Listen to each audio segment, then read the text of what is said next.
Welcome to History Sleepcast, history books to fall asleep to. Thank you for joining me tonight on this relaxing journey through history. In today's Sleepcast, we'll be diving into the pages of the History of Herodotus, translated into English by G.C. Macaulay M.A., formerly Fellow of Trinity College, Cambridge, published by the Macmillan Company in 1889. So, find a comfortable spot, take a deep breath, and we'll begin our book. Book 1, the first book of the Histories, called Clio. This is the showing forth of the inquiry of Herodotus of Halicarnassos, to the end that neither the deeds of men may be forgotten by lapse of time, nor the works great and marvellous, which have been produced by some Hellenes and some by barbarians, may lose their renown, and especially that the causes may be remembered for which these waged war with one another. 1. Those of the Persians who have knowledge of history declare that the Phoenicians first began the quarrel. These, they say, came from that which is called the Erythraean Sea to this of ours, and having settled in the land where they continue even now to dwell, set themselves forthwith to make long voyages by sea. And conveying merchandise of Egypt and of Assyria, they arrived at other places, and also at Argos. Now, Argos was at that time, in all points, the first of the states within that land which is now called Hellas. The Phoenicians arrived then at this land of Argos, and began to dispose of their ship's cargo. And on the 5th or 6th day after they had arrived, when their goods had been almost all sold, there came down to the sea a great company of women, and among them the daughter of the king. And her name, as the Hellenes also agree, was Io, the daughter of Inachos. These, standing near to the stern of the ship, were buying of the wares such as pleased them most, when of a sudden the Phoenicians, passing the word from one to another, made a rush upon them. And the greater part of the women escaped by flight, but Io and certain others were carried off, so they put them on board their ship, and forthwith departed, sailing away to Egypt. 2.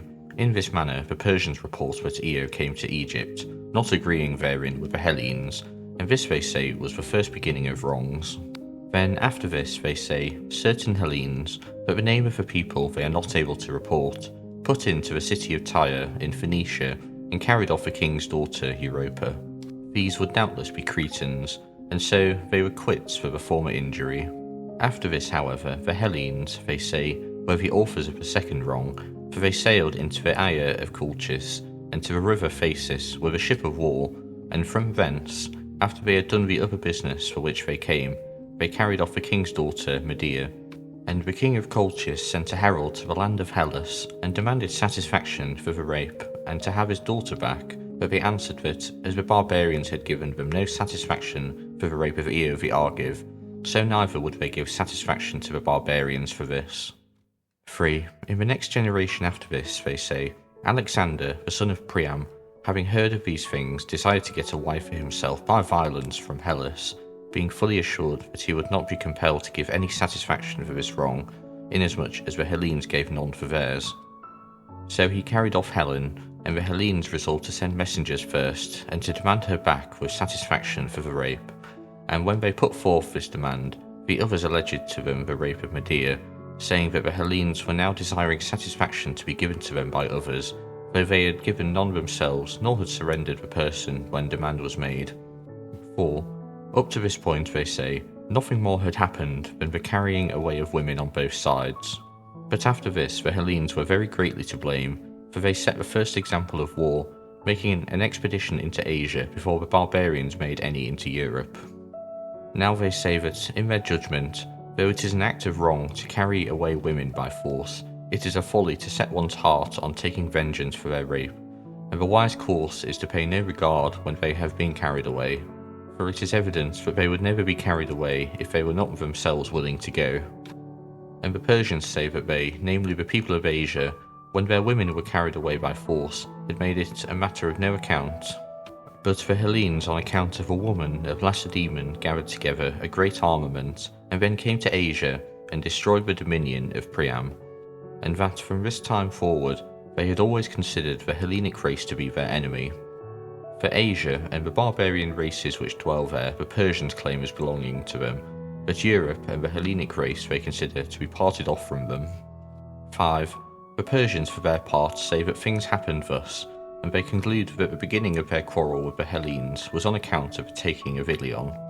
But as regards Io, the Phoenicians do not agree with the Persians in telling the tale thus, for they deny that they carried her off to Egypt by violent means, and they say on the other hand that when they were in Argos she was intimate with the master of their ship, and perceiving that she was with child, she was ashamed to confess it to her parents, and therefore sailed away with the Phoenicians of her own will, for fear of being found out.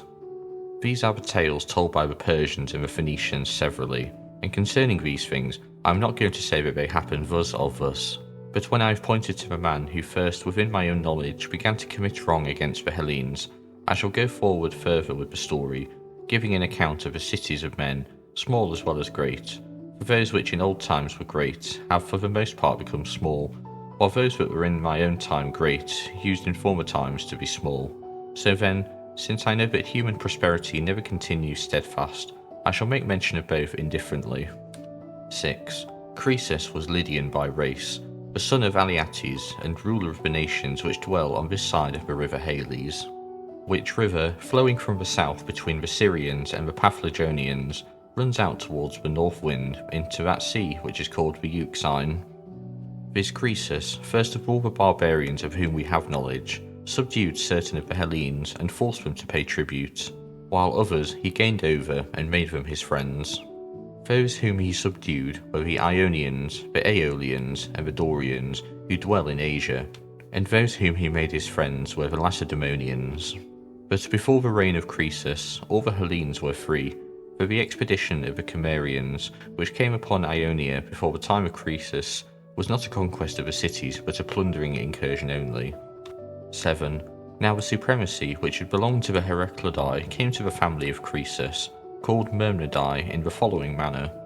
Candaules, whom the Hellenes call Mercillos, was ruler of Sardis, and a descendant of Alcios, son of Heracles, for Agron, the son of Ninos, the son of Belos, the son of Alcius, was the first of the Heraclidae who became king of Sardis, and Candaules, the son of Mersos, was the last.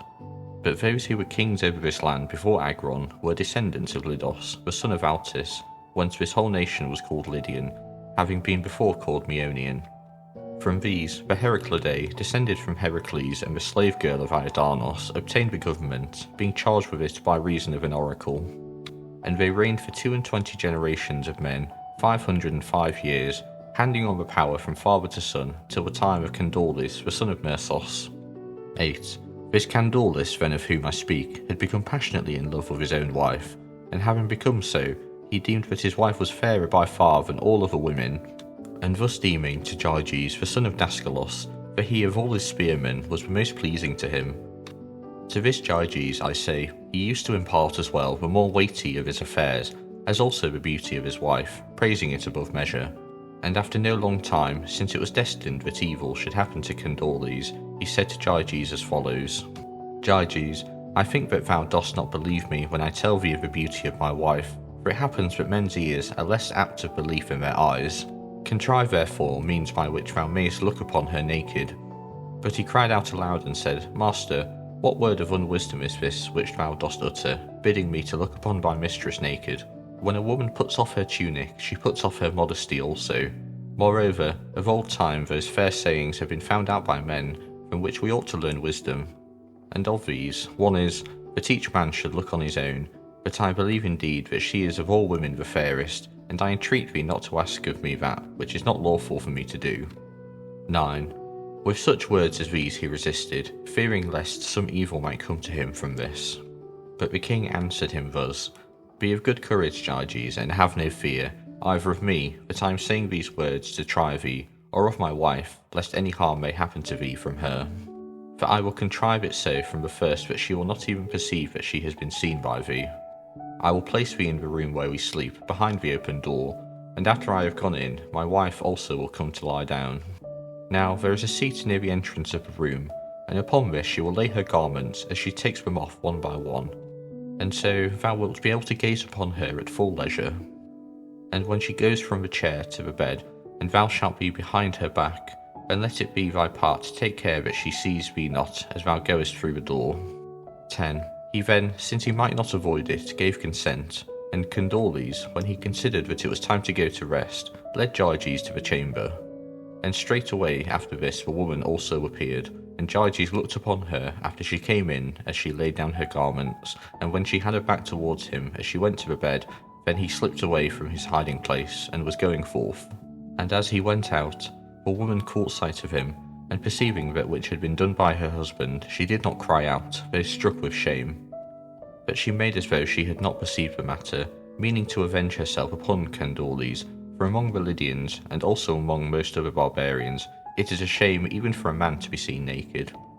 11. At the time then she kept silence, as I say, and made no outward sign. But as the day dawned, she made ready those of the servants whom she perceived to be the most attached to herself, and after that she sent to summon Gyges. He then, not supposing that anything of that had been done which was known to her, came to her summons, for he had been accustomed before to go whenever the queen summoned him.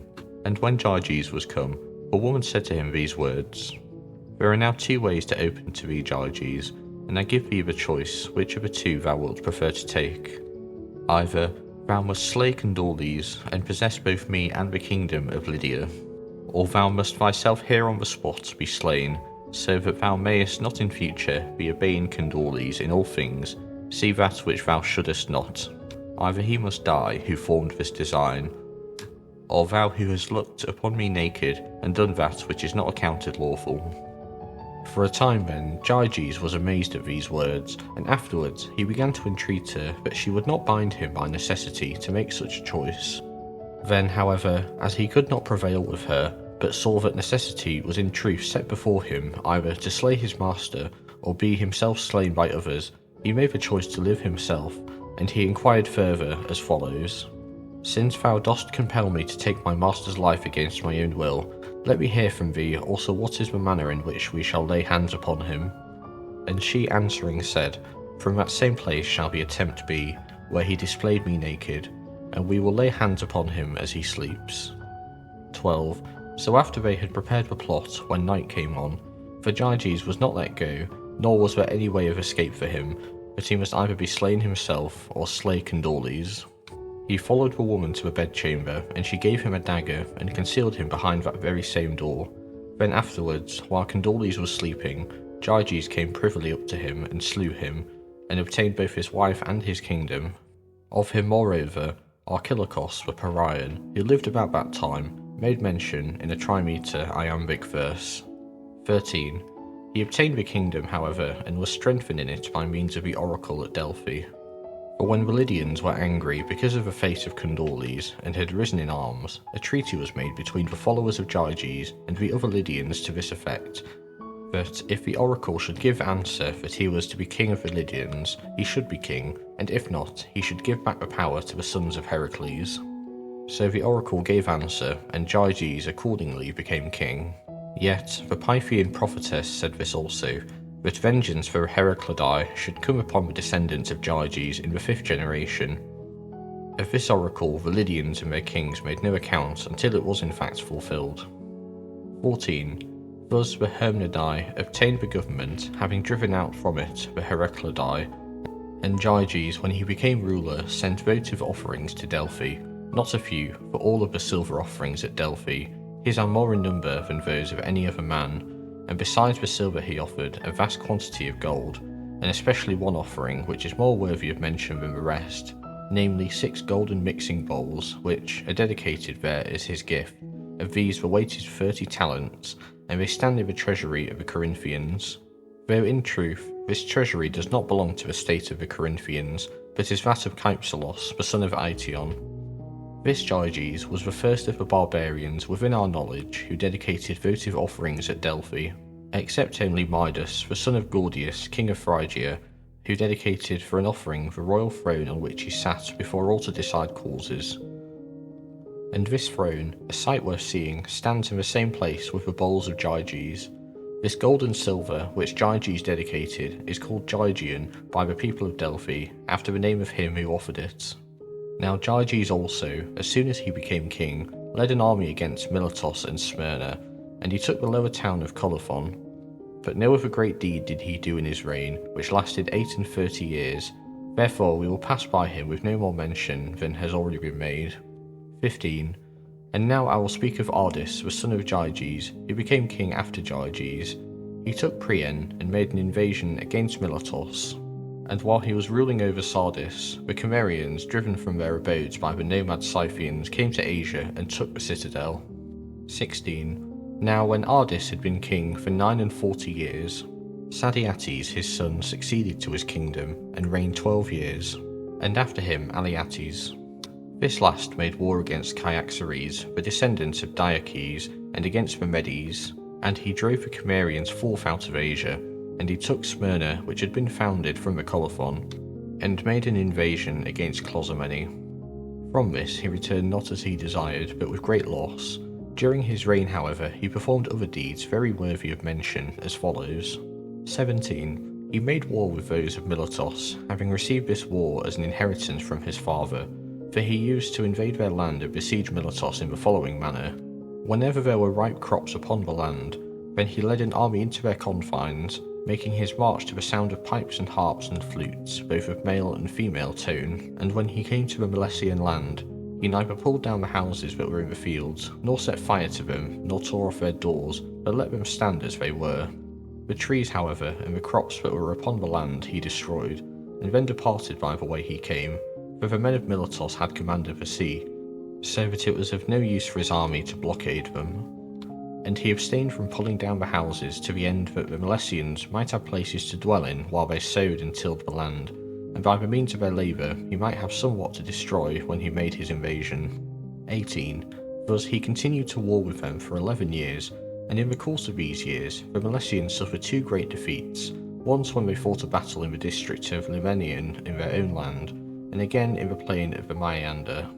Now, for 6 of the 11 years, Sadiates, the son of Ardys, was still ruler of the Lydians, the same who was wont to invade the land of Miletos at the times mentioned. For this Sadiates was he who first began the war, but for the 5 years which followed these first 6, the war was carried on by Alyattes, the son of Sadiates, who received it as an inheritance from his father, as I have already said, and applied himself to it earnestly. And none of the Ionians helped those of Miletos to bear the burden of this war, except only the men of Chios.